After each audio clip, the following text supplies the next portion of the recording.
We are here to bring you everything and anything surrounding Porsche. I'm Mike. I'm Aaron. And this is P-Car Talk. 7, isn't it? Yeah.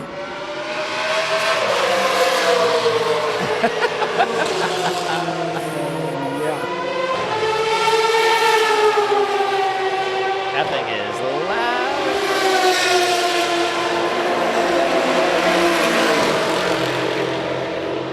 Brought to you by Track Noises. Yeah. Brought to you by Track Sounds. All right, welcome to another podcast here. We're at Sebring for the HSR race. Total disclaimer, there's a race going on right now, so there's commentating and stuff in the background. You guys are going to hear a lot. However, we got some good feedback the last time we were at Sebring, and you guys want to hear some like brutal race car noise. So GT3 class is running right now. But let's get started. I'm Mike. And I'm Aaron. And we're at HSR Sebring. So I'm going to go over some history here, pay homage to the track, talk about, some current events things here and there as well, and also go over some updates, what's coming down the pipe for you guys as listeners. You could become viewers as well, right? Yep, that's true. New stuff, guys. Nice. So hit us up, Aaron. Let's get some history on Sebring. All right, so if you didn't know, it used to be an Army airfield called Hendricks. And that was an old Air Force base during World War II. That's pretty awesome. Yeah, there was some cool planes, B-17s. Yeah. That's where they were all trained at as far as the pilots and things were concerned. And then, so a little bit more history. It's been raced on for 67 years as an endurance track. That car's so loud. Oh, it's leaking in his R. Yep, and now they're racing a 3.7-mile track in its 6th variation. Bear with us. So in the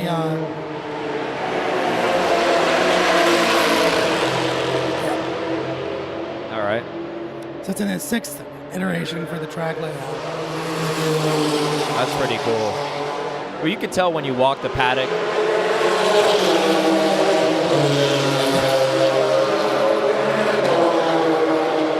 Glorious noises in the background. You could tell when you walk the paddock that this whole track, if you walk the layout or if you've ever been on this track, you can tell it's definitely been something in its past. This isn't like always designed as a racetrack. You can totally tell that. Yeah, I mean, it's been a racetrack since 1950. And the first 12 hours, actually 1952. Okay. It was doing their thing. So it's been going on that long. That's a really long time for the track. I mean, I know it has its quirks and stuff. Some drivers hate it, some like it. It's definitely a very vintage track. It's had its moments where they've redone certain sections of it, but overall speaking, it's not the smoothest track in the world, if you guys don't know that. Nope, it's all about turn 17. That's where it's at. I mean, that's what it's famous for those bumps and having to maintain it as flat out as you can all the way through. Yeah, pretty wild. What else you got? It's owned by IMSA. I didn't know that when I was looking at it, but it's owned by IMSA Holding Company. Huh, I had no idea. And as our favorite manufacturer, we have all the titles, or we have the most titles. We have 18 at Sebring. Yeah, including the most recent one, right? Yeah, 2019. Yeah, buddy. Here we go. Jesus. There's Lee again. Yeah, those guys are running way out front. You guys are about to hear a bunch more here, so we're just going to try to talk in between. We're up at the finish line right now,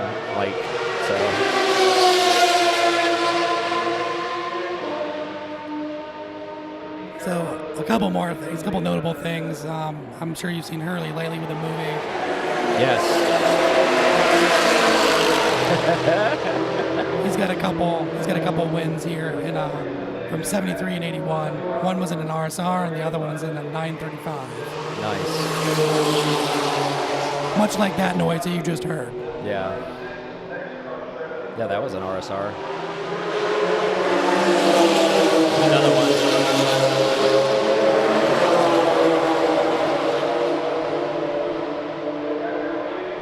And one other notable Porsche would have been a 917, only won once, 917K, driven by Vic Alford and Gerard Larousse, and Martini Racing colors. Oh, which we that's all cool. love. Nice. So that's pretty much my facts. And that went a little quicker than I thought it would, but I wonder how many times that car actually raced here at Sebring. That would be interesting to know. I don't know how many times. I didn't say how many times it raced. A little trivia for you guys. You guys let us know on our Instagram, the ones that do know out there. Go ahead and chime in and let us know, maybe if you do know, how many times it raced here. Not how many times it won. Obviously, Aaron went over that, but just curious to see how many times it was here. It might not have been here a bunch, you know? Yeah, I don't think so. With it as dominant as the 917 is, I'm surprised that there wasn't more wins. As beat up as this track is, maybe they just didn't want to subject the car to it. Who knows? I mean, it's hard to say. Maybe. That's true. But, I mean, it's a race car. Like back then, I'm sure they didn't care. Maybe this track just wasn't really suited for that car.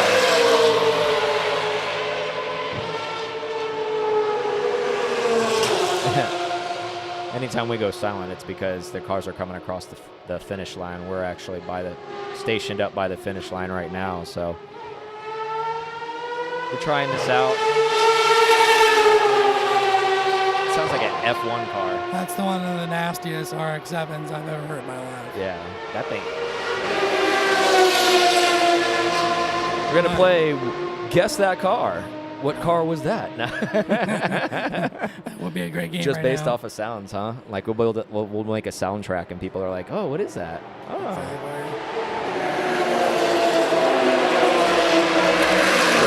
Nice. Yeah. So a little bit of history on HSR as a whole. It's been around since the 70s.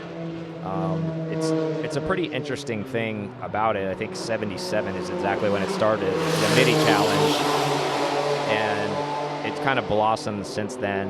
And one of the neat things I think for me, hang on.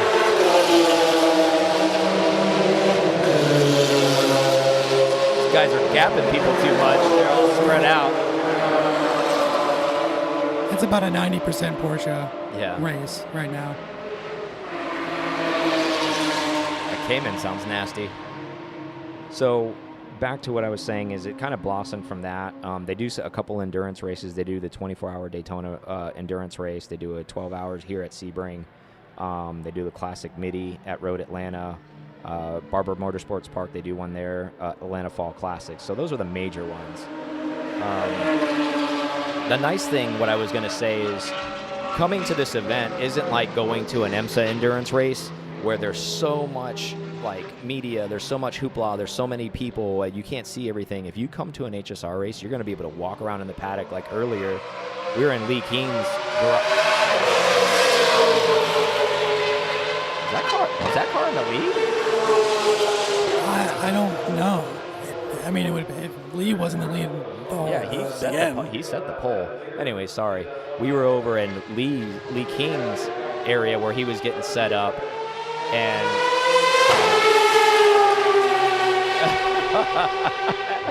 I'm looking over at Aaron. He just shakes his head as that thing goes by. That thing is so wicked.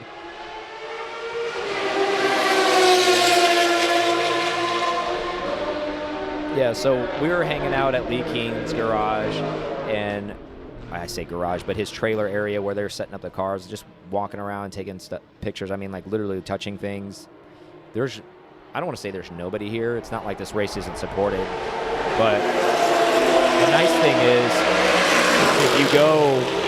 if you come to one of these, you really should. If you know you like historic racing, like you're seeing everything from pre-war cars to some modern stuff. Yeah, too. I mean Lee's running the brand new GT3R right now, so it's everything out here. Like, but it's the nice thing about it is you do get to see the old stuff too. Like that was a 993 GT2 car it just went by. So it takes with the 12 hours. It's like taking that race and just bringing pure racing in it. Yeah. Without the crowds. And for those of you that like that kind of stuff, you guys should really, really try to be at one of these events. like I named off all the ones where they're at. If any of those areas are around you, I would highly encourage you to at least go out and see it once, because it's a really intimate situation where you actually, we're walking the pit area, and there's, hardly that many people down there. Yeah, we parked back there. Yeah. So just the fact that you can get so close to everything, and, there's the barriers aren't there, makes this race what it is, in addition to all the awesome racing that's actually happening. So get it, boy. But we're here right now. It's a beautiful day out. There's a little bit of breeze going on. It's warm. There's racing going on. It doesn't get any better than that, right? No, other than being out there in the car. Yeah, that'd be the one better. Yeah. So, but just to piggyback on that a little bit more, wicked. You guys really, really should try to come to one of these events. I know I say that stuff a lot about everything that we go to, but I'm trying to plug a lot of this stuff, and no one's paying us to plug it, but I'm just trying to bring light to. There's a lot of Porsche people that live in all parts of the country that have never even heard of HSR. I mean, I didn't know it existed. Yeah, Aaron and I are friends, and he didn't even know about it. And I was like, hey, did you buy your HSR ticket? I just assumed. And he was like, what are you talking about? And I'm like, I sent him the link. I was like, go on there and buy your HSR ticket. But yeah, it's, especially if you live anywhere in the Southeast region, if you can't make it to this one, definitely make it to the Daytona race. It's 24-hour. That one is in November. Or this one, the spring. They call this one the Spring Fling. Yep. I mean, obviously, if you're listening to this, it's already happened. But maybe plan for next year. If you got young kids, you're coming down to Florida anyways. It's pretty centrally located. If you're down here for spring break with your family, you can break off for a day or come down here, or even half a day. It's and see some racing. Too. Yeah, it's $20, I think, is what it was.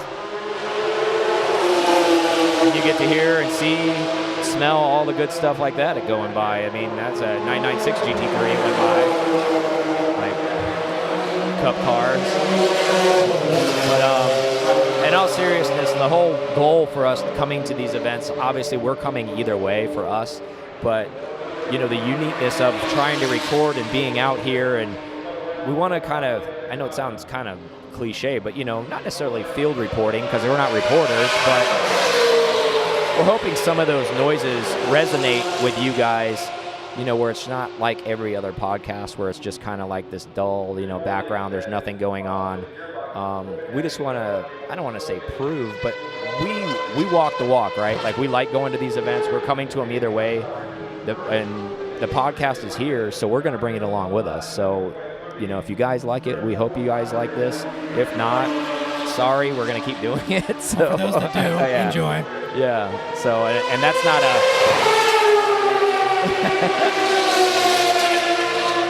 and that's not saying like we don't care about your opinions, but we just feel that this is kind of a unique thing for everybody to kind of participate in, regardless, and like I said, we're global.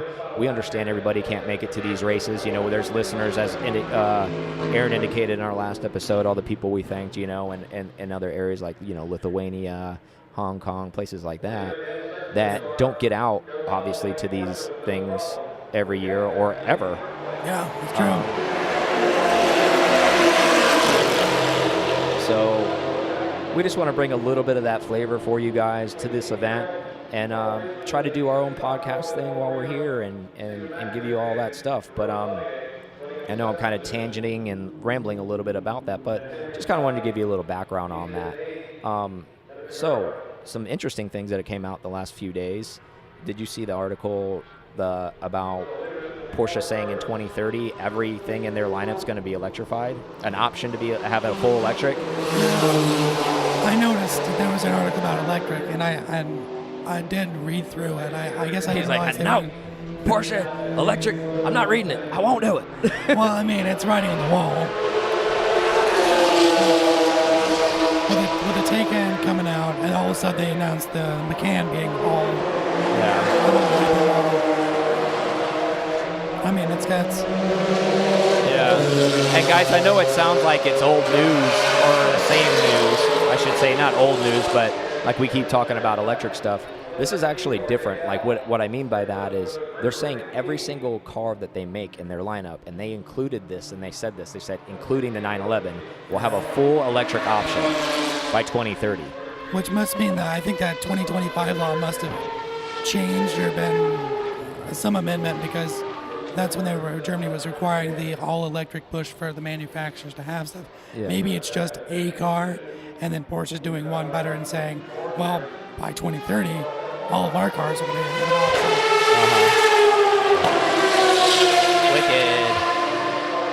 Wicked. But yeah, I think it's interesting.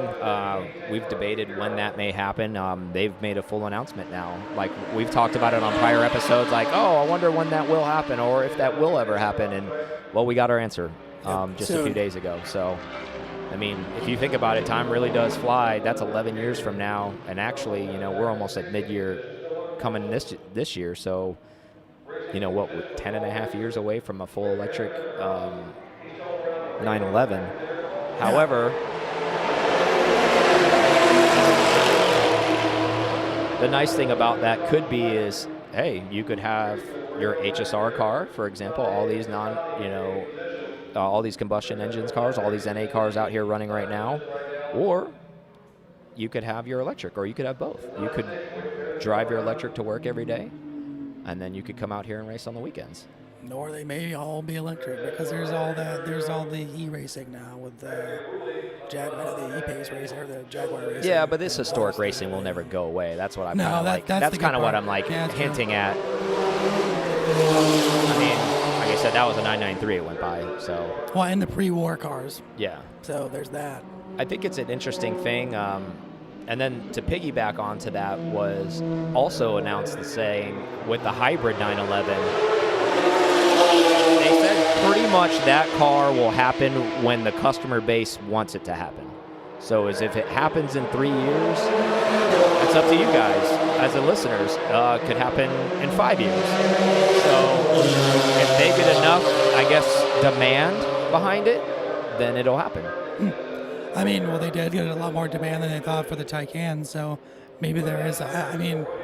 The Tesla is definitely an option for a sports car. At least some people say that and enjoy them that way. And there could be. Maybe somebody just wants to have it all electric to see what it's about, Porsche style.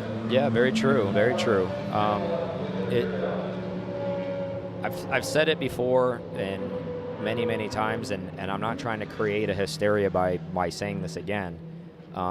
Because it's already happened, so it's not like something this is new unless you guys haven't really been paying attention and putting all the facts together. But the only NA cars, the naturally aspirated cars in Porsche's current lineup, are the GT3 RS and the GT3.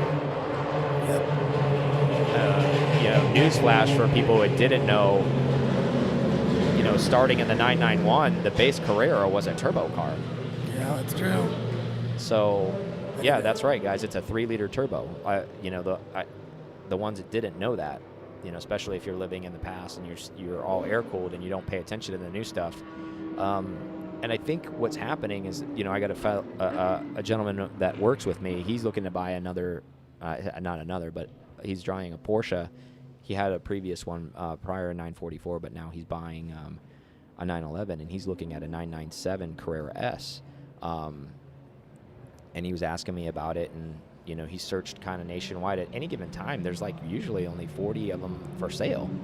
Manual coupes now, we're getting specific, but he's having a challenge just finding them now, and I think it's going to get harder and harder because that non-combustion engine, is that NA, that naturally aspirated engine. People are going to want that as time goes on, because it's just like anything in the world, right? You want what you can't have. Yep, it's the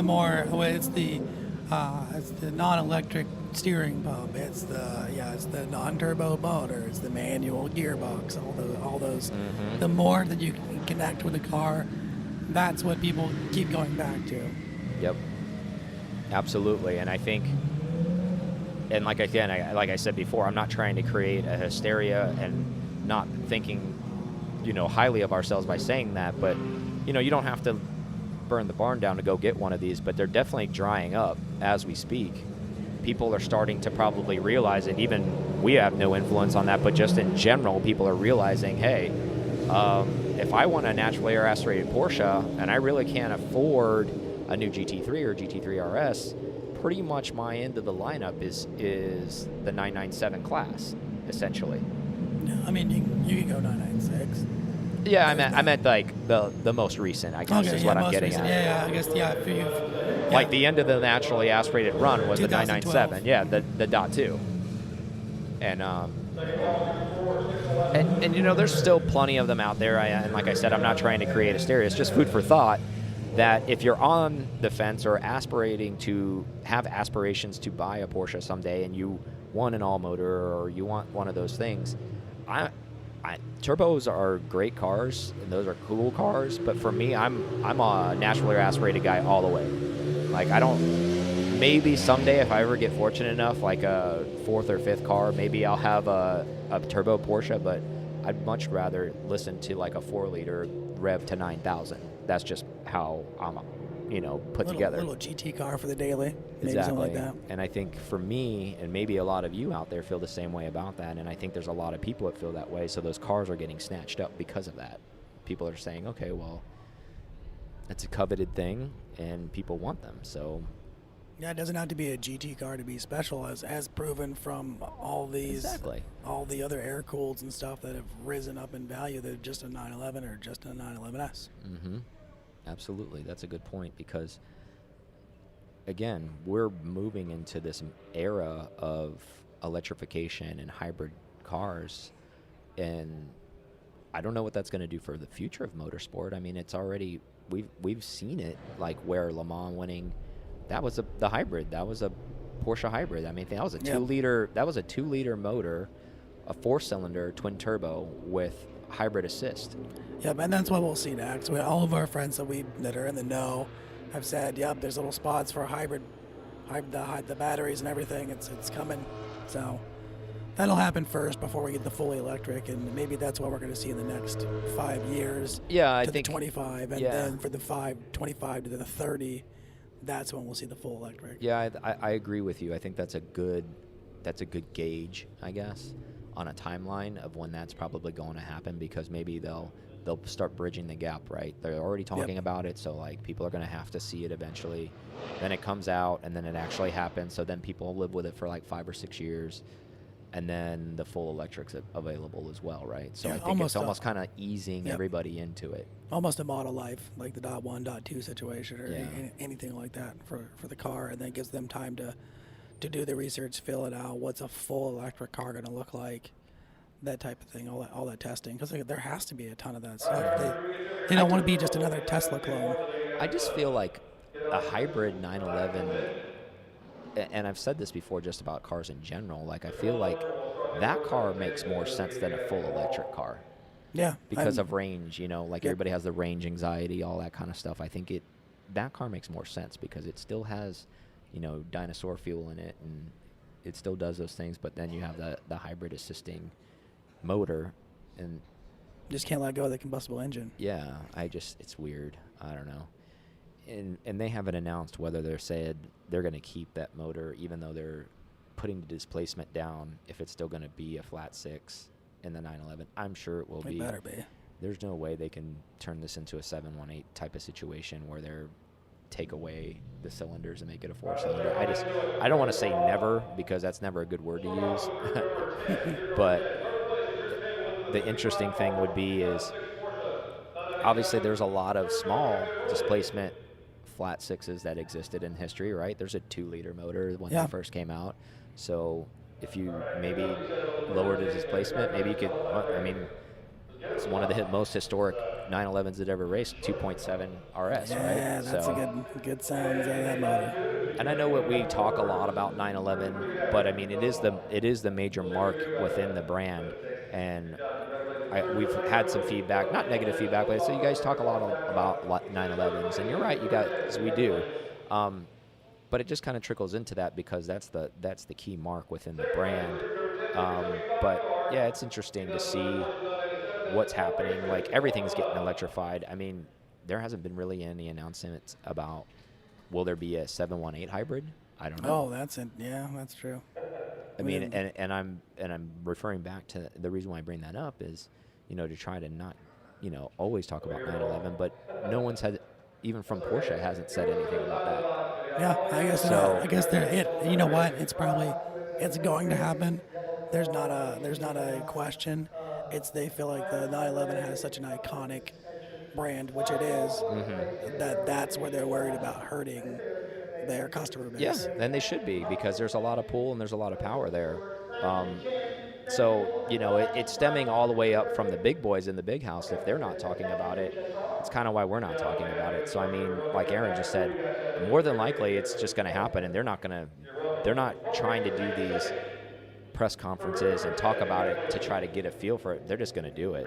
They don't really care about the Cayman group, unfortunately, I guess, if you want to say it that way. But I mean, I'm sure they care, but I guess it's one of those things that I look at it, it's inevitable, right? It's going to happen. Yeah, Whether where they don't feel like there's a customer base. It's great, but it's not as they don't have to worry about as the expansiveness as the 911. Yeah, and if there's any fallout there, I don't think they're really kind of worried about it, right? Well, they shouldn't be, because didn't they go from air to water, 993, 996? I'm sure that was a big discussion. I'm sure everybody was talking about it the exact same way we're talking about going Yeah. hybrid and or electric. I mean, those talks were had, and people were like, "Oh no, the water's terrible." Okay, well, tell that to the guys that just won Sebring. Yeah, good point.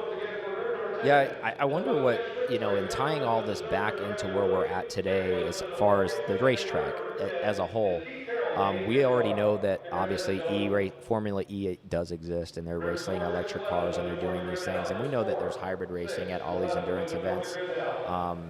They're racing in the prototype classes and things like that. But like talking about the mainstream cars, meaning like GTLM, like those kind of cars that are running at Le Mans, and the Le Mans winning cars with the naturally aspirated or combustion engines, even if they're turboed or whatever they are.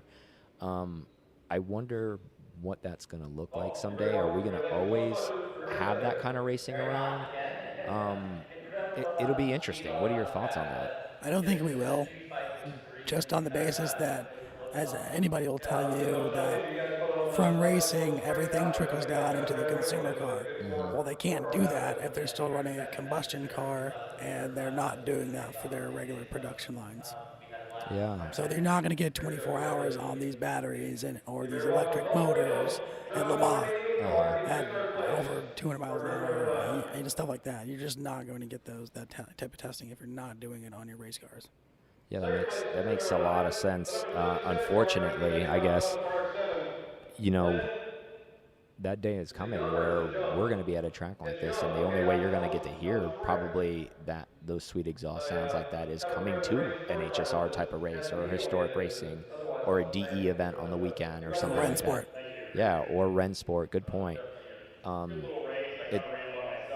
Which also brings up another question. I'm sure, obviously, HSR is like the king of it, and they've been doing it a long time. They've been doing it since '77, but maybe a whole nother old school style circuit of kind of cars will be birthed because of this, though. Like this Cup Series that just started, Exactly. But then also kind of like similar to what Radwood and others are doing for the car scene and nostalgia. Yeah, it's a good point, because, one of those things, anytime there's a death or a birth of something, right, something else happens, right? Another door opens, and that's pretty much like anything in life.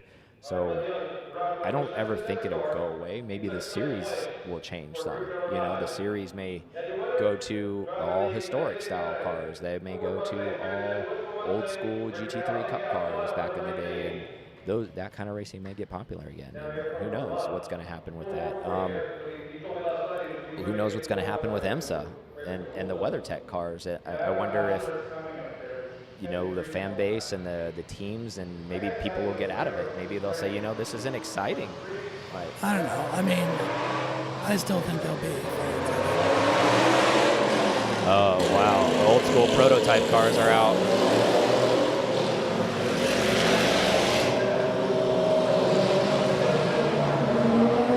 That's insane looking. Yeah, I mean, I think it goes back to we may be having to come to events like this just to hear and see these cars, and all of us guys that are keeping our combustion engine cars around.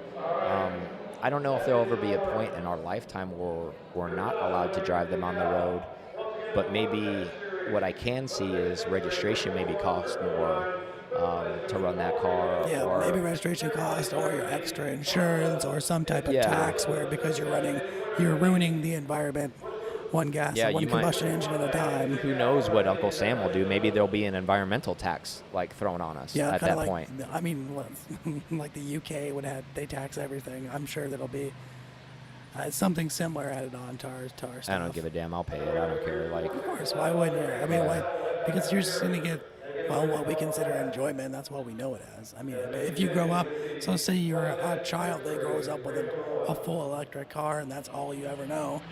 That's going to be weird for you to see combustible engines. Yeah. There's going to be a time. I'm going to be one of those old curmudgeons, be like, I remember when these cars used to run all over the road. Now it's all quiet out here. Yeah. Exactly.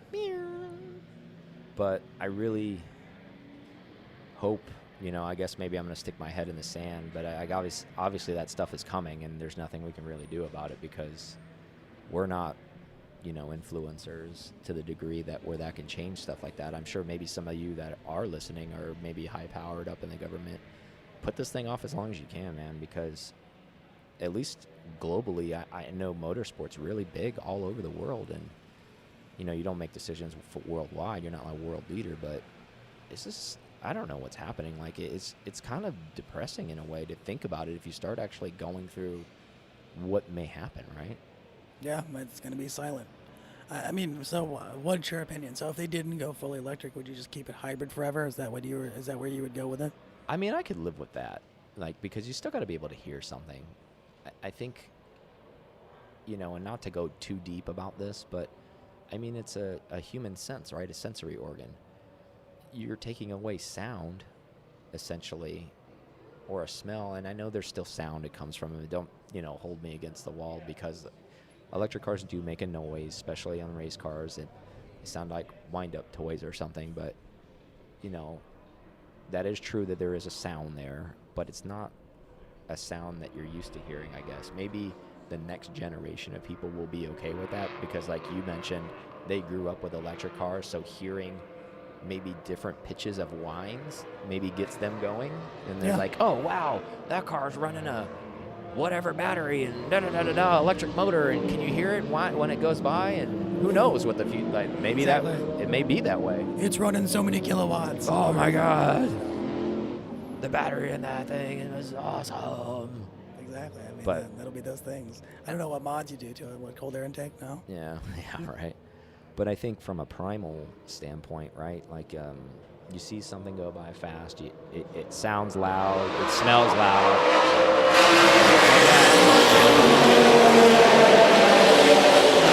There's no way that could go away. Everyone is going to miss that. Yes, welcome to prototype V8s, because that's amazing. So, I know we've beaten the subject to death, but it's current news because Porsche has openly admitted that is happening. We got a in while 2030. though. We have a while. Yeah. It could be longer than that. I mean, that's just the goal of theirs. It could be But they sooner. did never. One of the things that was said in that article, and these are two separate articles I'm speaking of, but one of them, when they talked about the hybrid, one of their chairmen did say there will never be a day where the 911 doesn't have a combustion engine in it in some type of level. Now, he's not saying that in the sense of, okay, well, through the line, there's still offerings, like you could get a full electric one if you wanted, but you'll still be able to get a combustion engine one also, is what I read in that article, that's promising. That's nice to see. Yes, as long as he stays chairman, it is. Yeah, where they're saying this, yeah, exactly, right? Good point. But if the ethos is there, hopefully they'll continue to carry that legacy on, right? They tried to kill off the 911 in the 80s, right? And they got new people in, and they're like, look, the 911 is going to last forever. This is what it is. So the day is coming, regardless whether we want it or not, with hybrid technology, electric technology. hopefully that they still hang on to these, at least a combustion engine. And I think they kind of have to. If you start thinking about it in the sense of a motorsport sense, these guys that can afford the cars or buy the cars, the GT3s and the GT3 RSs, I could never see that car going full electric. Like, Yeah, that's where my mind went. Is that if he's talking about that, it's probably going to be the GT cars that always stay with a combustion engine. yeah. And sorry, they're coming down the main straight right now.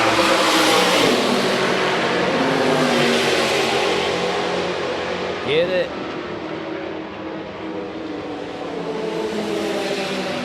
That thing looks so twitchy.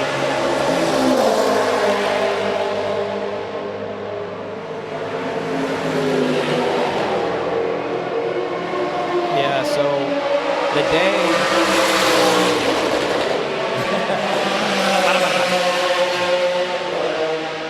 but the day that happens, I guess, I agree with you, Aaron. I think it'll be a feeble way to keep it, but they will be able to keep it. They may be able to say, well, you might not be able to afford a GT3, but that is our combustion engine car. And like right now, maybe you can't afford a GT3, but their claim on that is being able to say, well, that's our NA motor. Or it's like an exclusive option now. Oh, yeah. Another, yeah, I mean, think about that for a second. Okay, well, you can have a combustible engine. Mind it's blown. It's only in our exclusive option. Mind blown. Checkbox. Yeah, GT3 NA. It's you two can have one. That's the GT3 naturally aspirated, man. Oh, you know, and like when it's, what I could see that happening when we're old men, maybe like 70 years old. You know, that's an exclusive option. We're only making 1500 naturally aspirated motors. Allocations are already gone. And like, you know, Aaron and I, 30 years later, are still talking about this. It's like, can you believe this? There are little Porsche golf carts driving around. Another car in the lineup, right? 7 different versions of the GT car.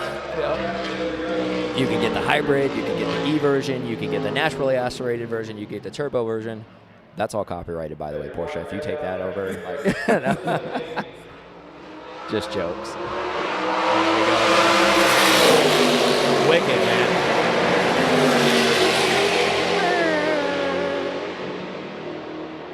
I would say with those prototype cars, you see every crack that's in Sebring's track, and those things are just very everywhere. easily. Yeah, they look very, very dodgy and twitchy out there.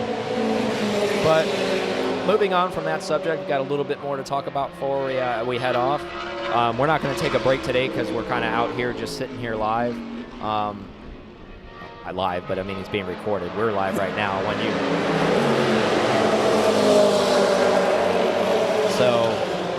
So moving forward, there's been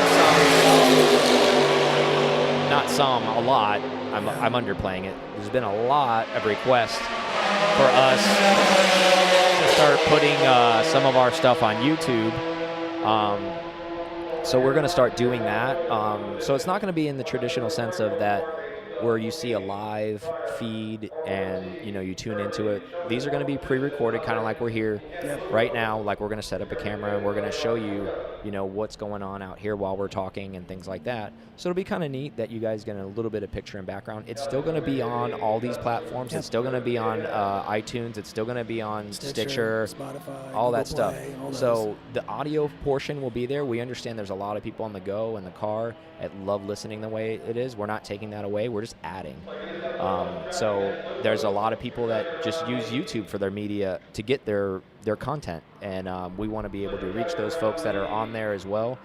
So basically all it's going to be is this, but you're going to get some videos of us, you know, talking. You know, sometimes we're at an event, or if we have a guest, you get to see the guest, our interaction with them. Yeah. So it's going to be another... Just get more. Yeah. Just more, bro.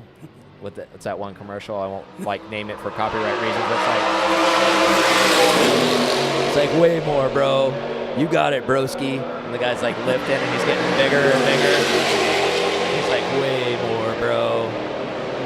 But really, I just wanted to make that announcement because, like I said, we've had a lot of demand for that. We've had a lot of questions behind that. Aaron and I have kind of got together and said, hey, you know, we can offer this. And basically it's just us setting up a camera to record what we're doing. And like at events like this, we'll try to be strategic as far as like setting up the camera so you can see us and maybe some of what's going on as well. Yeah, we'll take some B-roll and splice it in there as well so you can see where we're going. Yeah, so you'll get some of that. You'll get to see our goofy faces if you haven't seen us for whatever reason at any of these events or know what we look like. Again, we know that we have listeners all over the world. So it'll just bring another element of personalization to that, where we're more personable, we're more presentable. Like, you guys can see us, you get to know us better. We're more relatable that way when you can see us on video. So that's kind of the goal behind that. And like I said, we're trying to listen to you guys. You guys really said you wanted it. So we're just going to try to do that and provide that for you guys. And that way you'll still be able to listen. So initially how it's going to work, since we don't have any video for all the other episodes, just so you know, there'll be a thumbnail of basically the episode in the background. You'll still get to hear all this stuff. Maybe if you're at the house and you just want to play it on the TV, on your smart TV, and just play episode after episode. If you're cleaning up the house or working or whatever, you have that option now. We're also going to put up every clip that we ever filmed with P-Car Guy, which is going to be pretty cool because Aaron's going to kind of splice them all together and daisy chain them together, so you can just watch one right after another if you'd like. Get to know that little crazy guy a little bit. So that'll be interesting as well. Because right now, most of our stuff, like those videos and stories, get posted on Instagram, and we understand we have a lot of listeners that don't do Instagram. So you'll be able to go onto YouTube on our P-Car Talk channel there, and you'll be able to see all of the videos with P-Car Guy, and we're going to do that every week as well with our uploads, with our audio file on there as well. And then probably, maybe summertime, they'll start getting the feeds that we record, like from the episodes, right? Is that the goal? Yeah, so like around midsummer, you'll start seeing the, whatever guest, if we have a guest on, or if it's just Aaron and I, the recorded session, and we'll upload that video with the sound and, whatever P-Car Guy does for us that week, you'll see that video as well. And like I said, we're still going to be on all these medias. Nothing's going to change from this perspective of the way you're listening now. It's still going to come out every Thursday. And we appreciate you guys for listening. We appreciate your support. And we wouldn't be offering those things without your support. Obviously, the demand has to be there, and clearly you guys have spoken, and the demand is there. So we're going to give you guys what you want on that end, right? Yeah, I think it's a cool way. I kind of wanted to do that from the beginning, but like slowing into making a good product first and what we have for the podcast. Yeah, we didn't really know where this was going to end up. Like I said, this is grassroots, and it'll still remain grassroots, right? We're not a big production. We don't have any ad roll. We're all self-sustaining. We're still 9-to-5ers. There's nothing that's changed there. We don't anticipate any of that change in the future. But you never know. But let's see. We'll see what happens. It's been a fun ride so far, and we appreciate everything you guys are doing for us and spreading the word and telling as many people as you can, and giving us reviews and giving us feedback. Jesus, man, that car is ridiculously loud. It's a Wayland's car. So, again, we just want to say a big thank you to everyone globally for everything. Thank you for supporting us. Thank you for being behind what we're doing, giving us all the positive feedback, and telling us what you guys want as well, right? Yeah, thanks, guys. I really appreciate all the feedback. Awesome. So I know it's kind of shorter than we normally do. I think we're at about almost 45 minutes. Just wanted to give you a feel of HSR. Again, look up HSR if you haven't. Please go to one of these events. As we said, the naturally aspirated motor is virtually dead, almost in Porsche already. Even more news that's probably going to go to demise eventually someday. So come out to these events, because this is pretty much where you're going to get your NA fix from. Exactly, man. Support them. But other than that, we appreciate everything, and I think we're out of here. Yeah, see you guys. Thank you so much for listening to this episode of P-Car Talk. Connect with us on Instagram at P-Car Talk or online at pcartalk.com.